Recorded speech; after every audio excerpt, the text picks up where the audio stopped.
Greetings, my fellow Fright Fiends. It's your buddy BoogeyMan Ben here for a new episode of BoogeyMan Ben's Horror Zone, and this is part 9 of my Building a Horror Zone vlog.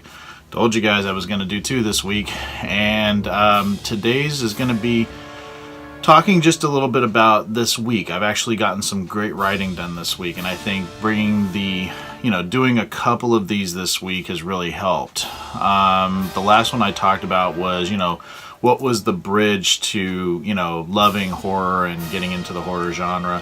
And I talked about liking, Looney Tunes cartoons, Scooby-Doo, things that had monsters in them. They were kind of my earliest, memories of just liking it, and not really a good reason for liking it. I was just fascinated by, monsters. My part 10 segment is going to be about another major influence prior to what I'm going to talk about today, but just because this is on my mind today, I just thought I'd throw this out there and being a little bit more spontaneous with these things. But Salem's Lot, and I know probably people are sick of me talking about Salem's Lot because I've done 2 videos back to back, one on the new Barlow figure I got from Wolfman 138, and then also my top 10 vampire films, and Salem's Lot has been a part of all of that, and that's been the last 2 videos I've done.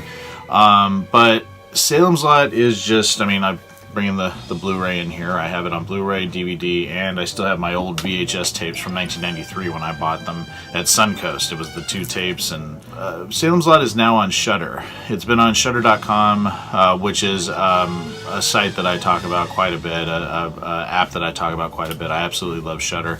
But they added a bunch of Stephen King movies in the last couple weeks. They added Creepshow, It, Cat's Eye, and then Salem's Lot was one of the ones they added. And I've been watching it, even sometimes just at work, just listening to it, just listening to the audio, because I've watched the film probably 1,000 times in my lifetime, because I've been watching it since first time I saw it, I was 5 years old. Started watching it again really heavily, not the mini-series, but the shortened movie version of it, which I would like to find. They never released it on DVD that way, but I would like to find the VHS copy of just the movie, because I know the music is different in it a little bit, and there's a couple of more gore moments. And the scene between Cully and Larry Crockett is longer, where Larry Crockett actually puts the gun barrel in his mouth instead of just having it aimed at his face. So there's a little bit more in that, but I don't know what it is about that film. And I've said it many times before, my go-to movie is Salem's Lot. It always would be. If I had one movie to watch for the rest of my life, it would be Salem's Lot. And it's thinking about and writing about where that came from, because a big part of my book is going to be that influence, because that was the first time I was ever scared. And American Werewolf in London is another time, and that is going to be a part of my book as well. Thinking about these movies that really just brought something new to me. It's almost like the first time you learn how to drive, you remember that experience. The first time you fall in love, you remember that experience. The first time you were scared, I remember those experiences very vividly. I still remember how I experienced Salem's Lot. I still remember all the details, and I was 5 years old, but I still remember everything about that.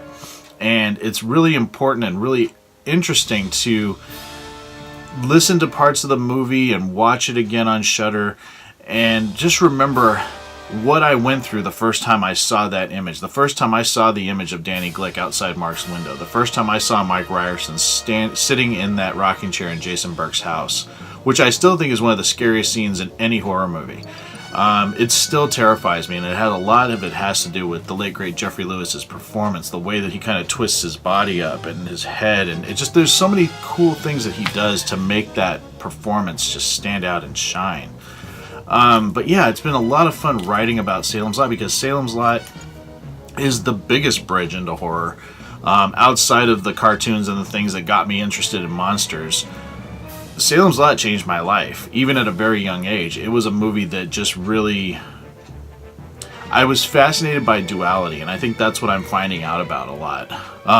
Saying that I love Dr. Jekyll and Mr. Hyde, that Bugs Bunny cartoon, because Dr. Jekyll was turning into something else. Salem's Lot, you had children, normal children, like I was at the time, turning into monsters. And I've always been fascinated by that, the duality of 2 different people. Like, this is how this person was when they were a normal person alive, and this is how they are as undead. Or if you go even a step further, Norman Bates. Norman Bates was turning into his mother. He was a nice, normal person with a few quirks, but then he became this whole other person. And I've always been fascinated by that, and I think that's why I was so obsessed with Salem's Lot, because all of these characters, and you have such a long movie. It's a movie that is 4 hours with commercials, of course, but cut down to 183 minutes in length for a mini-series, and you have these characters that you grow to know over the first part of the movie as it aired, and then in the second part they become something else.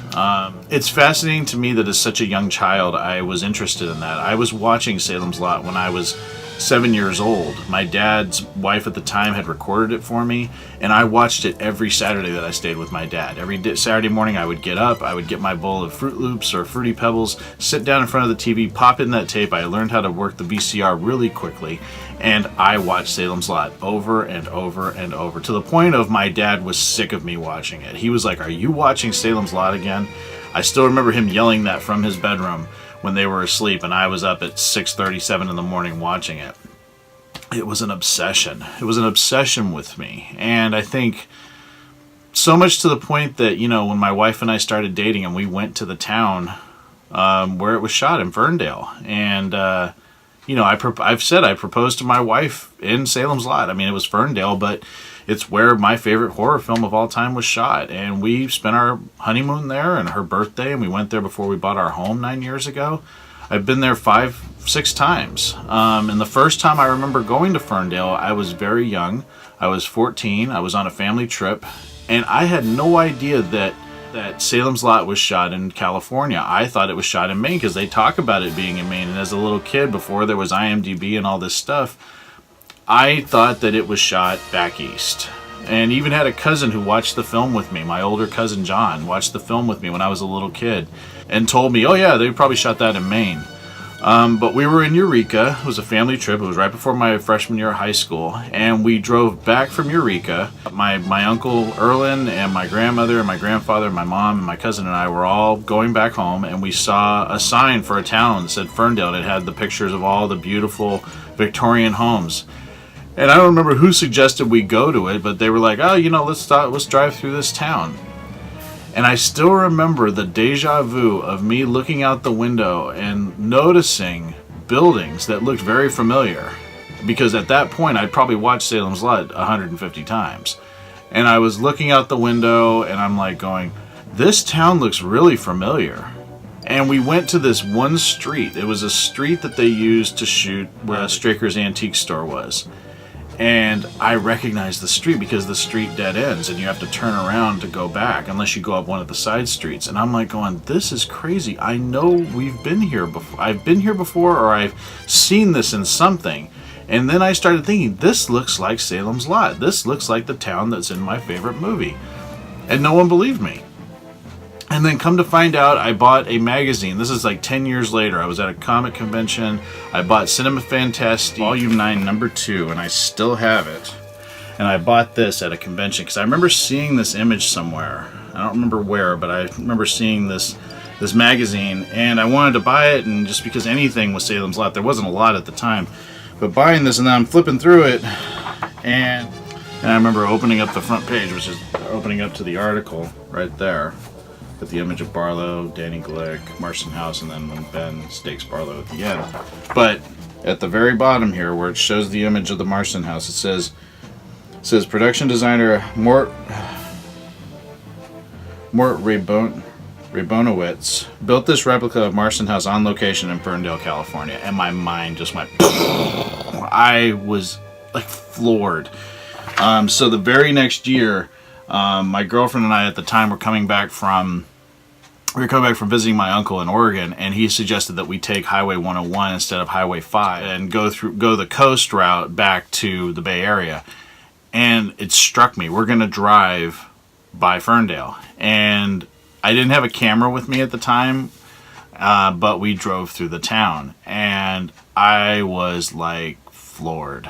And I wanted to go back so many times after that, and it didn't present itself until I suggested to my wife, who became a fan of the film, that we go there, and she didn't know I was proposing to her at the time, but it just sort of worked out. But it was just like, it worked out, but it was like, it was odd in a way. And I think back to it now, like I proposed to my wife in Salem's Lot, which is crazy.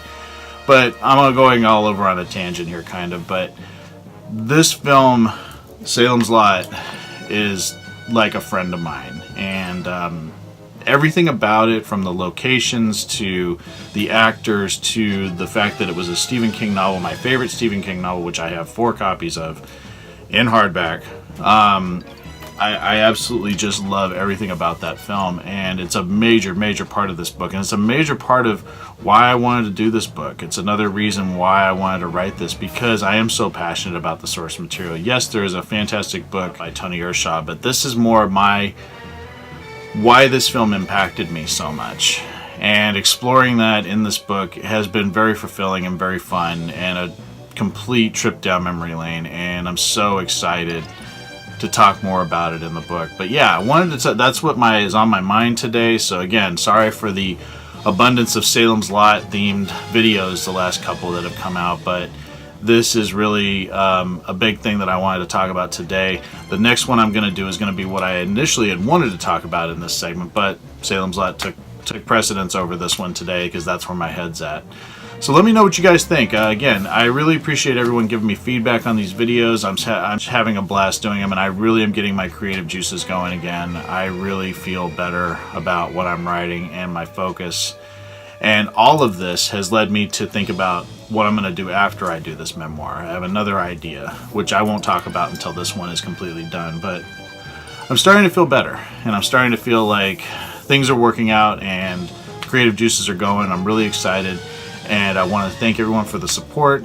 And if you guys like my videos, if you like my channel, if you like everything that I'm doing here, if you want to check me out on social media, everything is down below for Facebook, Twitter, Instagram.